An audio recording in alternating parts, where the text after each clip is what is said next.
Assalamualaikum warahmatullahi wabarakatuh. Perkenalkan, saya Tiffany Afsari, NIM 203110197, D3 Keperawatan Padang, akan menjelaskan tentang anatomi fisiologi sistem reproduksi. Baiklah, kita masuk kepada organ reproduksi wanita. Yang pertama ada alat reproduksi bagian dalam atau genitalia interna. Alat reproduksi bagian dalam adalah alat reproduksi yang berada di dalam yang tidak bisa dilihat kasat mata dari luar, meliputi yang pertama sepasang ovarium atau indung telur. Terdapat dua indung telur yang terletak di kanan dan kiri rahim, dilapisi mesovarium dan tergantung di belakang ligamen latum. Bentuknya seperti buah almond sebesar ibu jari tangan. Indung telur ini posisinya ditunjang oleh mesovarium, ligamen ovarica, ligamen infundibulum pelvicum, yang merupakan alat reproduksi yang setelah dewasa menghasilkan ovum atau telur. Ovarium mengandung kelenjar endokrin dan jaringan penghasil sel telur yang disebut folikel. Di dalam folikel terdapat oosit atau calon sel telur. Selanjutnya, sel folikel yang telah matang akan dikeluarkan dari ovarium melalui proses ovulasi yang berlangsung sebulan sekali. Pada setiap ovulasi, hanya satu telur yang mampu bertahan hidup selama 24 jam. Saat folikel tumbuh, maka ovarium menghasilkan hormon estrogen.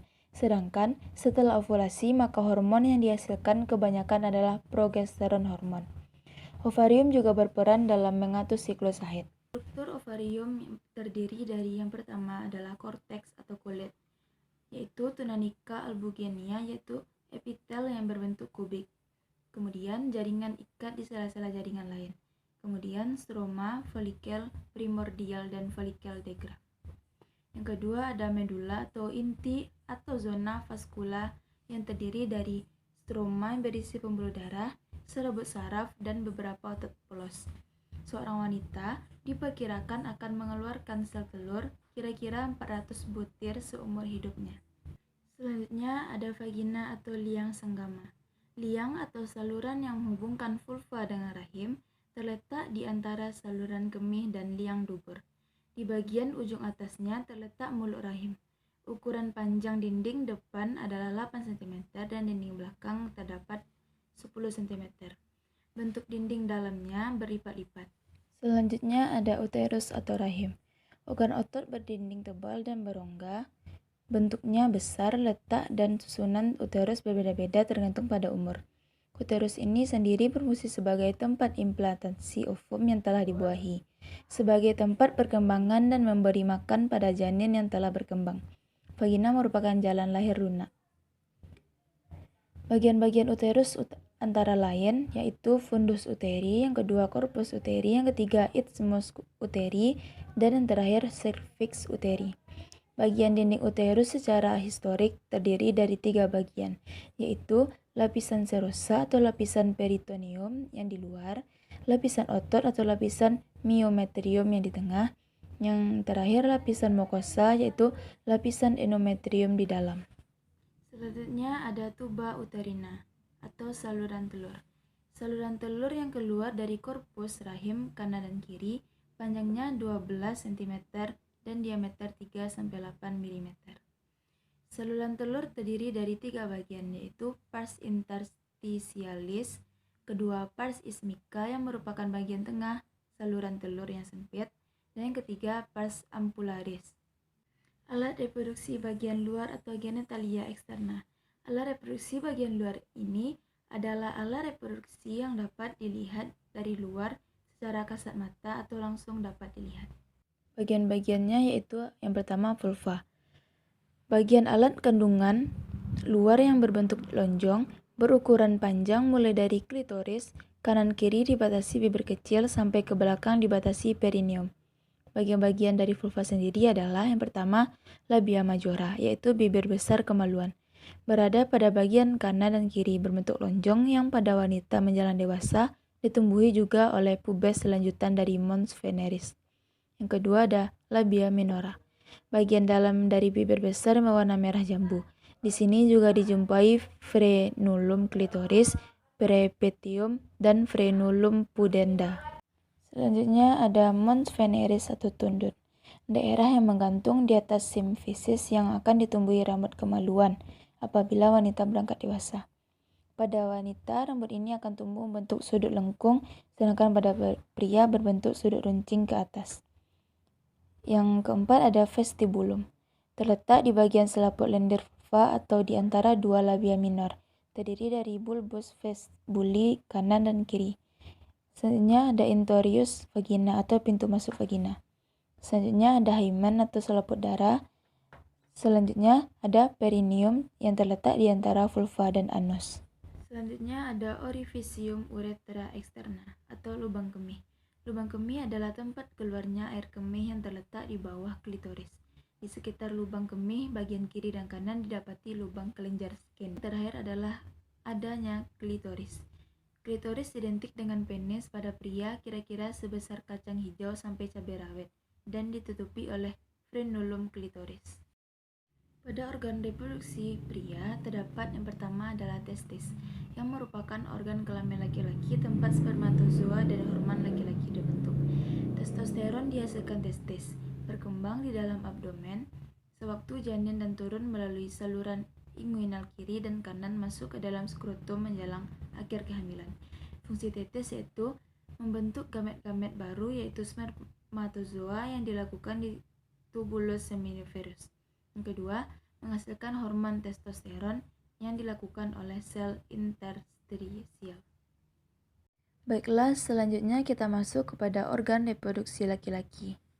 Pada organ reproduksi pria, terdapat yang pertama adalah testis, yang merupakan organ kelamin laki-laki tempat spermatozoa dan hormon laki-laki dibentuk.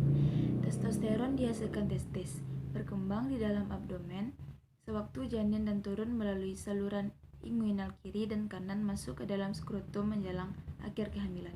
Fungsi testis yaitu membentuk gamet-gamet baru yaitu spermatozoa yang dilakukan di tubulus seminiferus. Yang kedua, menghasilkan hormon testosteron yang dilakukan oleh sel interstisial. Selanjutnya, pada organ reproduksi pria ada ductus ductuli. Yang pertama, epidermis, yang merupakan saluran halus yang panjangnya kurang lebih 6 cm, terletak di sepanjang atas tepi dan bagian belakang dari testis. Yang kedua, ada semen, terdiri dari sekret epidermis, vesika seminalis, dan prostat, serta mengandung spermatozoa yang dikeluarkan setiap ejakulasi. Selanjutnya ada vesika seminalis, yaitu kelenjar yang panjangnya 5-10 cm yang berupa kantong seperti huruf S berkelok-kelok, sekretnya yang alkalis bersama cairan prostat. Kelenjar prostat merupakan kelenjar yang terletak di bawah vesika urinaria yang melekat pada dinding bawah vesika urinaria sekitar uretra bagian atas. Kelenjar prostat merupakan suatu kelenjar yang terdiri dari 30-50 kelenjar yang terbagi atas 4 lobus yaitu lobus posterior, lobus lateral, lobus anterior, dan lobus medial. Fungsi kelenjar prostat untuk menambah cairan alkalis pada cairan seminalis yang berguna untuk melindungi spermatozoa terhadap tekanan yang terdapat pada uretra dan vagina.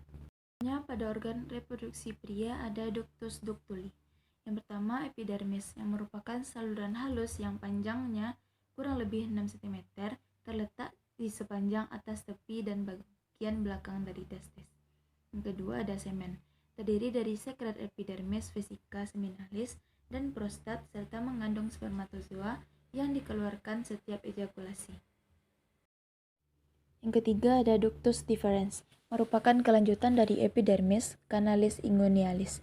Kemudian ductus ini berjalan masuk ke dalam rongga perut terus ke kandung kemih, akhirnya bergabung dengan saluran vesika seminalis dan selanjutnya membentuk ejaculatorius dan bermuara di prostat.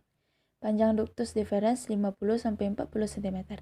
Berjalan bersama pembuluh darah dan saraf dalam funiculus spermaticus melalui canalis inguinalis. Yang keempat ada uretra, merupakan saluran kemih pada pria yang sekaligus merupakan saluran ejakulasi. Pada organ reproduksi pria ada bangunan penyokong atau penyambung. Yang pertama ada skrotum, merupakan kantongnya yang mengandung di dasar pelvis, di mana sepasang testis disimpan. Di depan skrotum terletak penis, di belakang skrotum terletak anus. kedua ada subkutan, berisi sedikit jaringan otot, testis atau buah peler yang berada dalam pembungkus yang disebut tunica vaginalis yang dibentuk dari peritoneum. Yang ketiga ada penis, terletak menggantung di depan skrotum. Bagian ujung penis disebut gland penis. Baiklah, sekian dari saya. Salah dan janggal mohon dimaafkan. Semoga ilmu yang saya berikan dapat bermanfaat bagi kita semua. Assalamualaikum warahmatullahi wabarakatuh.